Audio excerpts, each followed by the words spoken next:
Each phase brings a whole different set of highlights, of benefits, of results, if you know how to work with it. These are the 4 phases of a ketogenic diet and the macronutrient ratios to follow with it.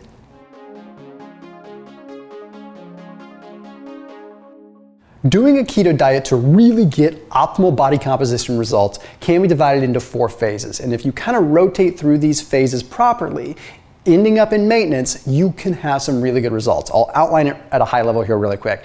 Phase 1 is induction phase or indoctrination phase, where you are trying to get your body to utilize fat a little bit better. Phase 2 is really where you start to see a lot of the aggressive weight loss. So there's some macronutrient shifts we make there. Phase 3 is the pre-maintenance phase, where you are kind of gearing up the body to get into maintenance mode. And then lastly, the 4th phase is the maintenance mode itself, where there's some specific surging of fats, where you have more fats in and then less fats that are going to allow you to get more out of it. Now, this isn't just me talking. A lot of this is my own anecdotal experience from 10 years of keto, but a lot of it is heavily rooted in science, and a lot of it is also heavily rooted in Dr. Jeff Volek and Dr. Phinney's research, which we'll talk about a little bit. But you're not here for scientific gobbledygook. You're here for pragmatic, practical, actionable steps. So let's talk about this. Phase 1 is the indoctrination phase, and most people out there are going to tell you you need to eat a bunch of fats when you first start keto because you're trying to get your ketone level super high. Well, there's one big problem with that. You do not have the enzymes or just the portfolio of things to break down that many fats yet. It's not going to end well. You're going to end up storing more and you're going to end up slowing down the results. You see, you need what are called ketolytic enzymes. Okay, these ketolytic enzymes are enzymes that help turn fat into ketones. And you don't have a lot of them yet when you first start. So what happens is you consume a bunch of fats and it's not going anywhere. You feel bogged down. It's one of the reasons why you might feel kind of run down when you first start.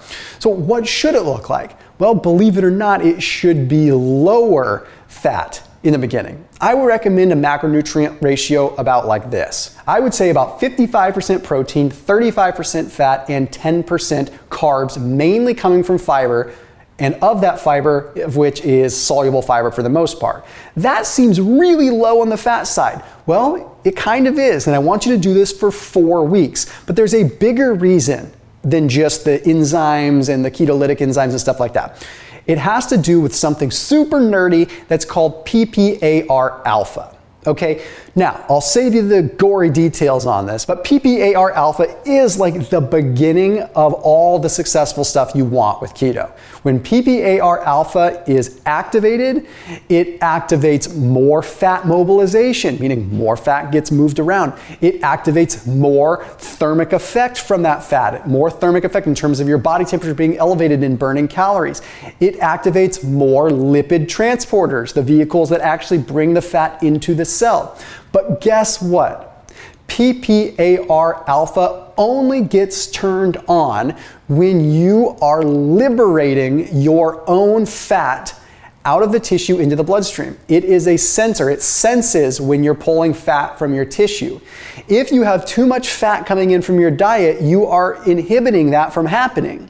And therefore, you're not activating this important critical kickstart. So follow those macronutrients for the first 4 weeks, and it will make a big difference. That all the way trickles down to the quality of meat that you consume, not eating high fat cuts of meat, eating lower fat cuts of meat that are leaner, just for this time period so you can control it. I put a link down below for ButcherBox, which I talk about in my videos all the time. They're a supporter of this channel, but they are also super convenient because you can get grass-fed, grass-finished, high-quality meat delivered right to your doorstep.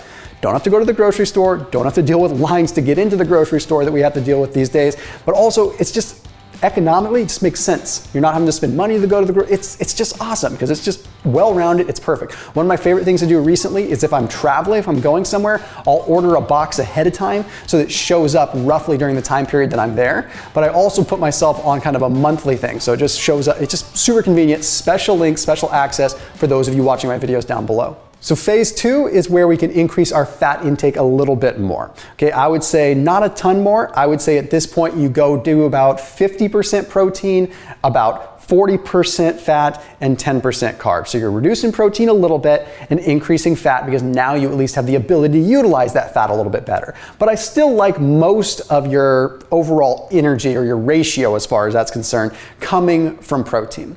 But one of the big things that you can do during phase 2 is I want you to increase your activity. Phase 2 is what I consider the activity phase. Your body is in prime weight loss mode right now. This is where the bulk of the actual fat that you're going to burn happens. The first phase, you burn some fat, but it's also fat that you burn that might come back really easily because your body hasn't readjusted to that or hasn't calibrated to that as the norm. So this phase 2, is the magic phase. 4 weeks of this phase where you increase your activity, exercise as much as you want, try to get that in there while still keeping fats relatively low. Then after 4 weeks of that, you move into phase 3. And we call phase 3, or Jeff Volek and Dr. Phinney call phase 3, the pre-maintenance phase. Weight loss starts to slow down during this period, and that's somewhat normal. This phase is only going to be for 2 weeks, okay? And with this phase, you want to still keep it between 45% and 50% of your calories coming from protein, and you want about 40 or 45% of your calories coming from fat, and the remainder, again, coming from carbs, from veggie sources and things like that.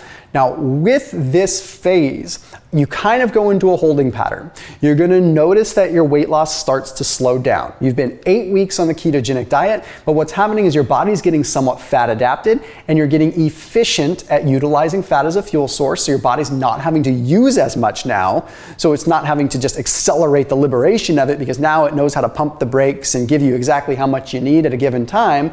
But additionally, your caloric window, your deficit, it's kind of shrinking, right? Your body's adapting, it's understanding your metabolic rate might slow down to adjust for the calories you're consuming.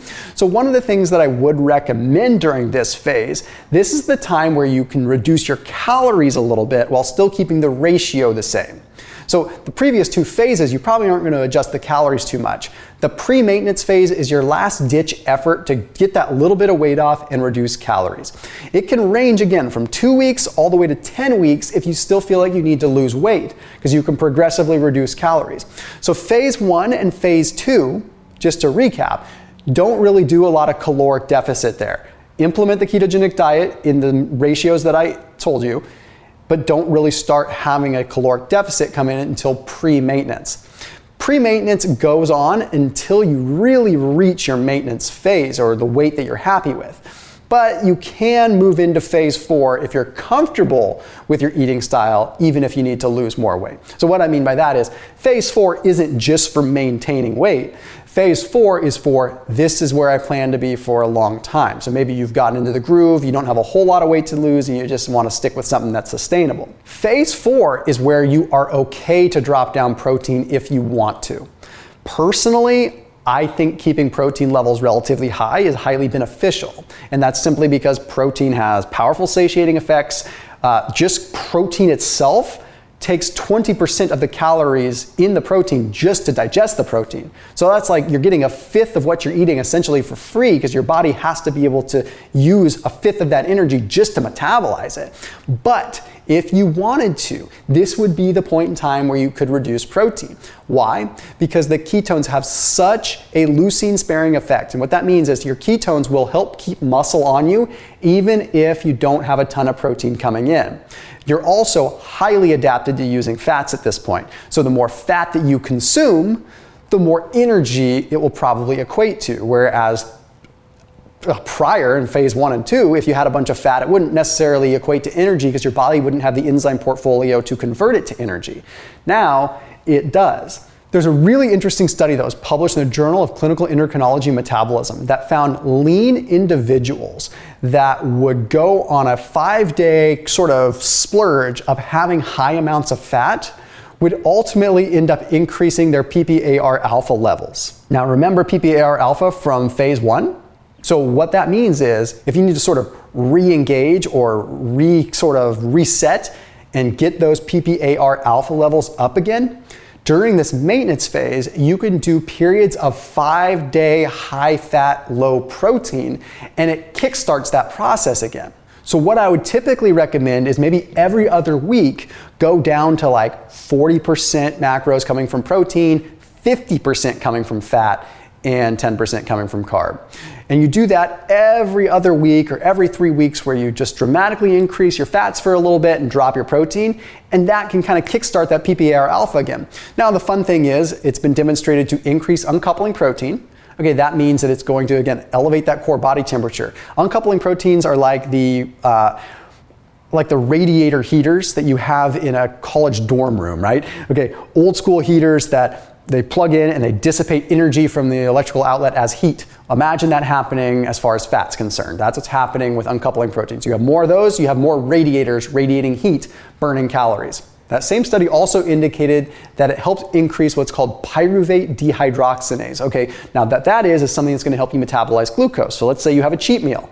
Well, if you have more of this pyruvate dehydrogenase floating around or available, then that means when you do have a cheat meal, your body's going to be able to have better glucose tolerance and ultimately help you rebound a little bit better. So to recap, to give you everything just in the big, clear, easy picture. So phase one, you're gonna have 55% protein, 35% fat, 10% carbs. Okay. Lower fat, higher protein, utilizing ButcherBox if you can. You're going to do that for 4 weeks. Then you move into the next 4 weeks, okay, where you're going to increase fat slightly and you're going to start exercising more aggressively. Get that exercise in during that 4-week period. Then the next pre-maintenance phase is going to range anywhere from 2 weeks to 10 weeks, sometimes even more, where you're going to implement a few changes and you're really trying to reduce calories, but really keeping the macronutrients about the same. And finally, phase 4 with the maintenance, where you find your maintenance calories, but every other week or every 3 weeks, you have this fat surging for 5 total days. Don't go crazy, just bump the fats up a little bit. So as always, keep it locked in here on my channel. See you tomorrow.